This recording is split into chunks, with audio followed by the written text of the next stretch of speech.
Long ago, a woodcutter lived on the edge of a large forest with his 2 children and his wife, who was the children's stepmother. The woodcutter's son was called Hansel, hello, and his daughter, Gretel. Hello. Although the woodcutter worked very hard, he was very poor. One year there was a terrible famine in the land. The woodcutter did not have enough food for his family.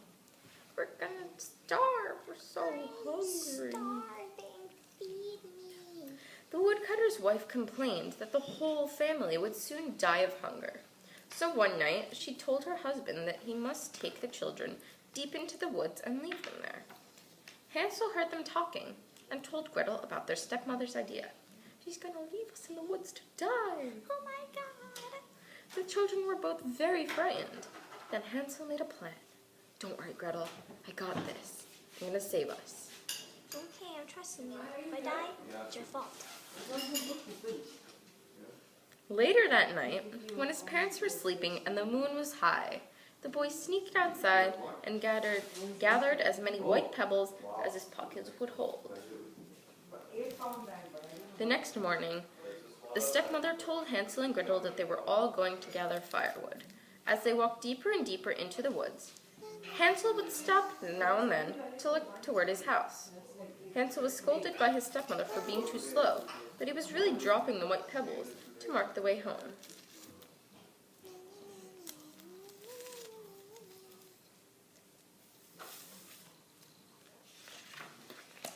When they finally stopped, the woodcutter built a fire and left some crusts of bread for the children.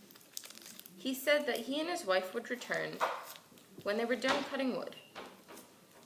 Hansel and Gretel knew that they would not be back. They slept for a while by the fire, waiting for nightfall. Then, with the moonlight shining on the white pebbles, Hansel and Gretel followed the trail straight back to their home. "You bad children!" cried the stepmother when she saw Hansel and Gretel.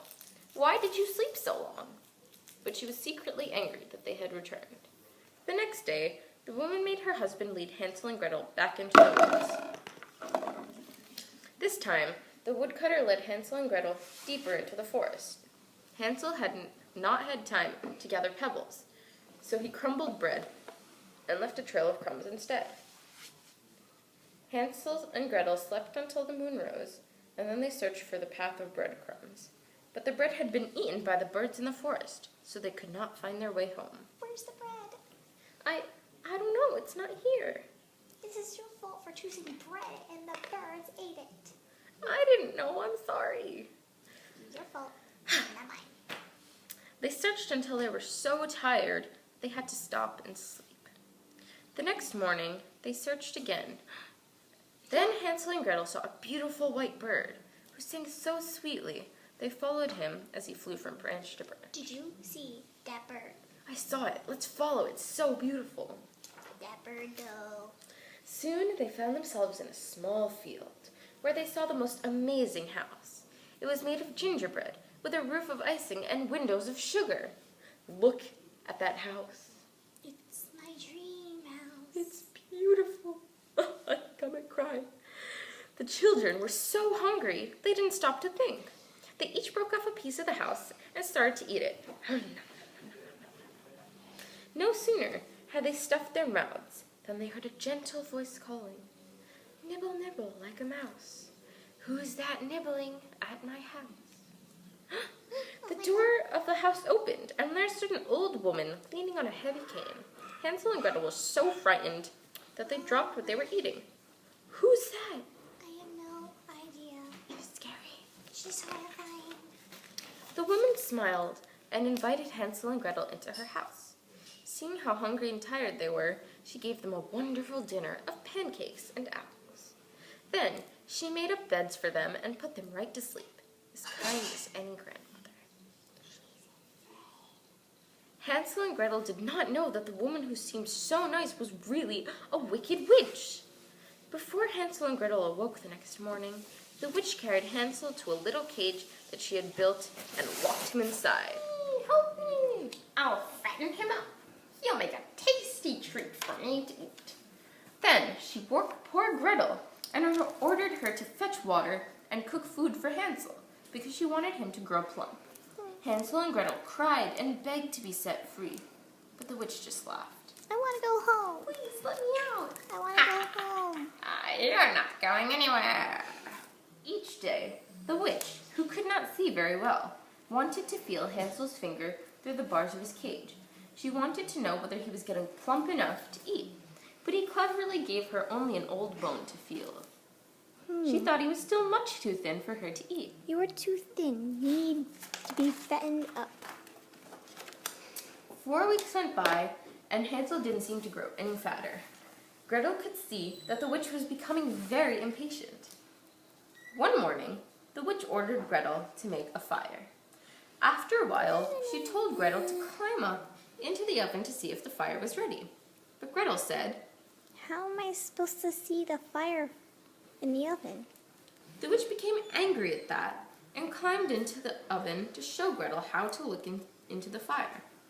Quick as a wink, Gretel gave the witch a hard shove that sent her tumbling all the way in. Then she banged the door shut. Gretel ran to free Hansel. Let me out, let me out. Here you go. Thank you. Now that there was nothing to fear, they explored the witch's house. They found boxes of jewels and gold coins in every corner. Oh my God. Look at all these jewels. Let's get some. Oh my God, yes. The children filled their pockets with riches and set out to find their way home.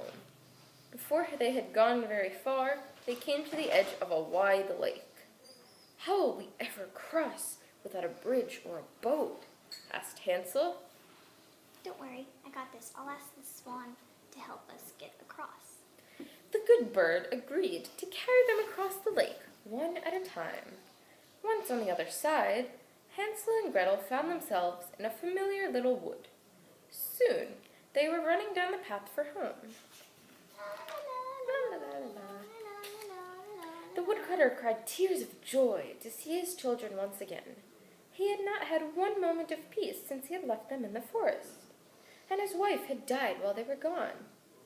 Gretel emptied the jewels from her apron onto her father's lap. Pearls and rubies scattered onto the floor. Hansel added handfuls of gold from his pockets. Hansel and Gretel and their father lived happily ever after for the rest of their days with the help of the witch's gold. Yay! The end.